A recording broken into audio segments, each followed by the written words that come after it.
Hello, everyone, and happy Tuesday.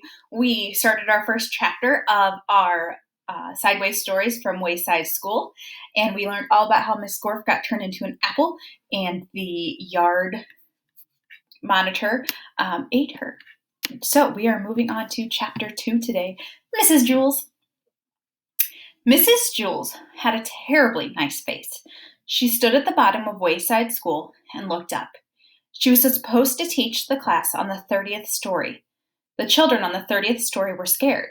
They had never told anybody what had happened to Mrs. Gorf. They hadn't had a teacher for 3 days.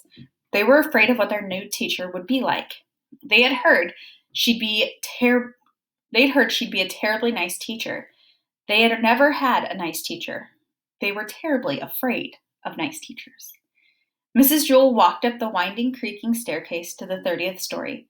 She was also afraid. She was afraid of the children. She had heard that they would be horribly cute children. She had never taught cute children. She was horribly afraid of cute children.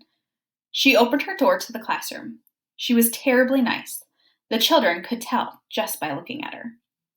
Mrs. Jules looked at the children.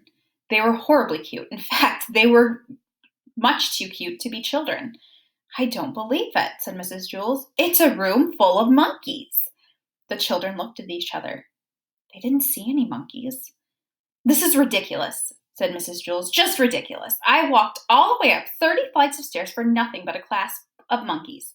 What do they think I am? I'm a teacher, not a zookeeper." The children looked at her. They didn't know what to say. Todd scratched his head. "Oh, I'm sorry," said Mrs. Jules. "Please don't get me wrong. I have nothing against monkeys. It's just that I was expecting children. I like monkeys. I really do. Why, I'm sure we can play all kinds of monkey games." "What are you talking about?" asked Todd. Mrs. Jewell nearly fell off her chair. "Well, what do you know? A talking monkey.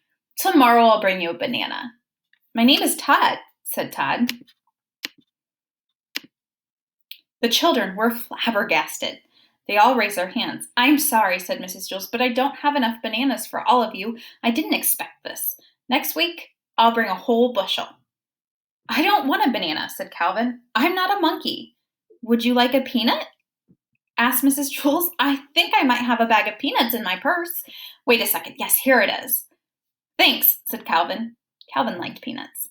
Allison stood up. "I am not a monkey," she said. "I'm a girl. My name is Allison, and so is everybody else." Mrs. Jewell was shocked.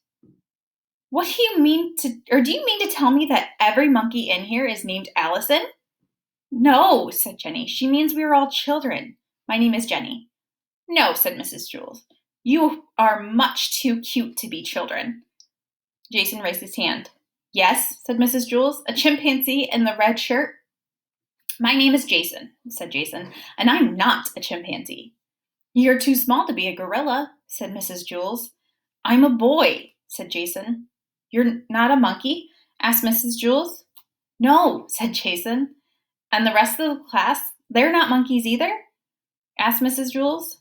"No," said Allison. "That's what we've been trying to tell you." "Are you sure?" asked Mrs. Jules. "We'd know if we were monkeys, wouldn't we?" "I don't know," said Mrs. Jules. "Do monkeys know that they are monkeys?" "I don't know," said Allison. "I'm not a monkey." "No, I suppose you're not," said Mrs. Jules. "Okay, in that case, we have a lot of work to do. Reading, writing, subtraction, addition, spelling. Everybody take out a piece of paper. We'll have a test now." Jason tapped Todd on the shoulder. He said, "Do you want to know something? I liked it better when she thought we were monkeys." "I know," said Todd. "I guess that means she won't bring me a banana." "There will be no talking in class," said Mrs. Jules. She wrote Todd's name on the blackboard under the word discipline.